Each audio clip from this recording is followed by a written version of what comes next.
This is Republic Day, a day where a lot of vigor has got to be there. I said good morning to all of you. Once again, good morning to all of you. Thank you very much. My dear colleagues and would-be professionals, the entire globe, including India, very, very happy Republic Day, the 75th Republic Day of India. Republic Day of India has a greater meaning in the entire world. We have heard a very lucid presentation by Dr. Raghunathan now. Definitely must have triggered lot of potential revolutionary ideas in each one of you and must have been making each one of you to anticipate the date of arrival of 2047. Sure, most of you, all of you would be very lucky to watch the 2047. Well, then he also mentioned, he quoted what our Rashtrapati just quoted, that the people who were very aware of only rights shall never come up, and those who really work for the duties shall definitely come up. These should be very, very motivational. However, on this day, I would just like to share with you the news which I read just about 3 days ago, just earlier to Republic Day. A very young lady, a Nari Shakti, she was in Middle East,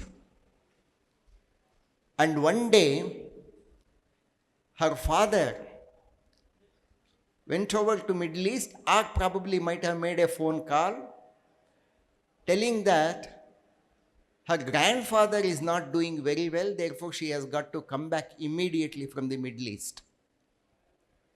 Well, prima facie, the things look very easy. She said, okay, certainly I love my grandfather, I shall come over to India. She came over, but grandfather was doing very well. This lady was immediately house arrested by the parents. The parents took away her passport. They snatched her passport. She was in a great difficulty. She was not able to understand why, what has been happening, what has happened to her basic freedom. Only 3-4 days to go for Republic Day of India, and this Nari Shakti's passport was snatched and was kept. It has not happened in any small village. It has happened in a big place like Bangalore. It has happened in Bangalore, and her passport was snatched. Nobody was able to trace where this lady has been. And finally, when there was a repeated phone call from Middle East, from the friend of this lady to the police, then police got into action to find out where this lady is, and with the help of the police, this lady approached the High Court. Now, advocates were purchased by the parents of this lady. Dates after dates, even High Court got yielded into this. Finally, Supreme Court took the cognizance of this, and Supreme Court gave a very strong verdict that whatever High Court has done has been totally wrong. Every single day in the independence of anybody, more so in the independence of a Nari Shakti, is very important, and it chided the High Court. Finally, Supreme Court ordered the parents that the passport should be handed over to the lady within 48 hours, failing which the contempt of the court shall be tried upon the parents. Why? What has happened? This is the 75th year of Republic Day. Freedom we have got much earlier than that. What is happening to our nation? Raghunathan was speaking about the poverty level. But look at the cultural poverty with the parents. Look at the maturity poverty in the parents. If this is what we are cultivating, then how do we expect the next generation, which is going to see 2047, should be more matured, more cultured?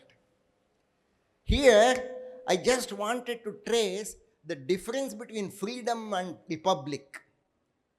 When the passport was snatched away from the lady, young lady, she lost her freedom. The parents captivated her freedom. She lost her freedom. The struggle was for her to get the call reaching from Middle East. The struggle was for her to getting into High Court. That's the freedom struggle. But the freedom struggle did not pay the immediate result. It was Supreme Court which had to come in, and it has got to uphold the republic status of India. So you could understand the difference between a republic status and the status of freedom. And that is where you should have understood what Raghunathan mentioned very clearly about hoisting the flag and unfurling the flag on the day of Republic.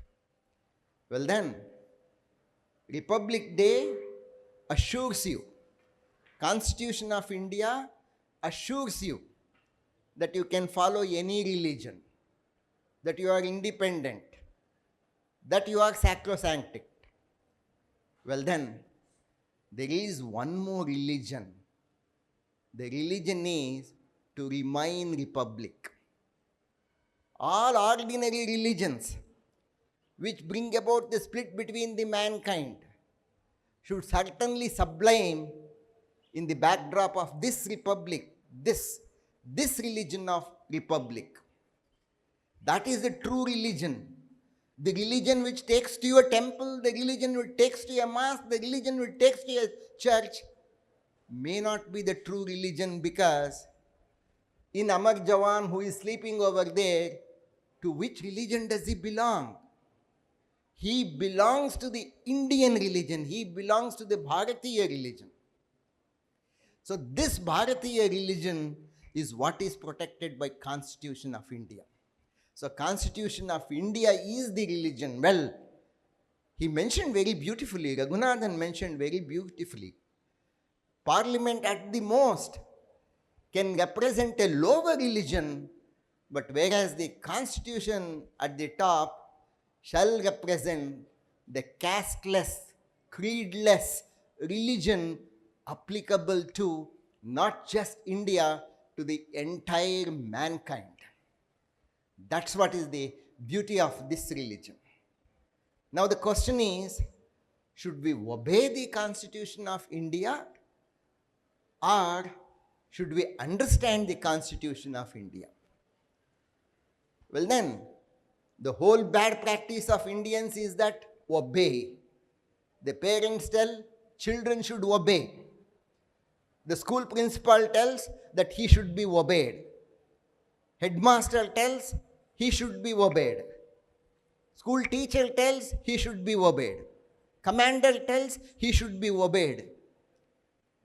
Obeying does create its own bad effect. Obeying has its own side effect. In obeying, the volcano gets formed because you are obeying and obeying without even the consent by your own consciousness. Therefore, there shall be a volcano, and volcano will disrupt. So there shall be a danger in just obeying. Obeying the Constitution should not be the criteria. Understanding the Constitution, inculcating the Constitution, internalizing the Constitution, and implementing the Constitution has got to be the target.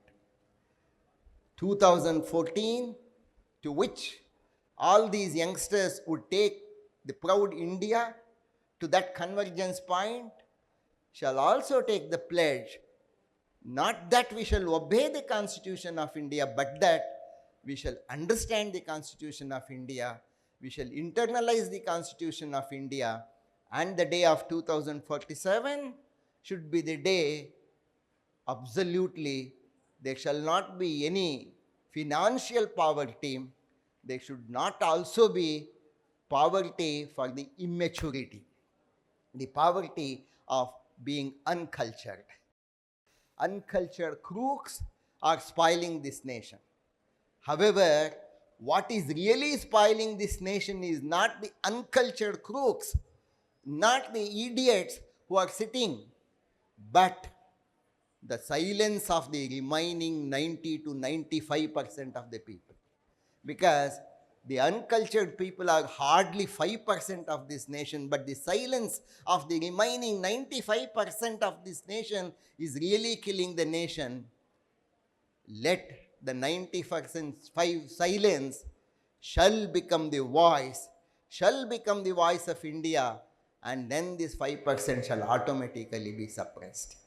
2047 shall definitely bring the greater direction, greater sunrise for this bigger, greater India, which is penetrating to become Vishwa Guru.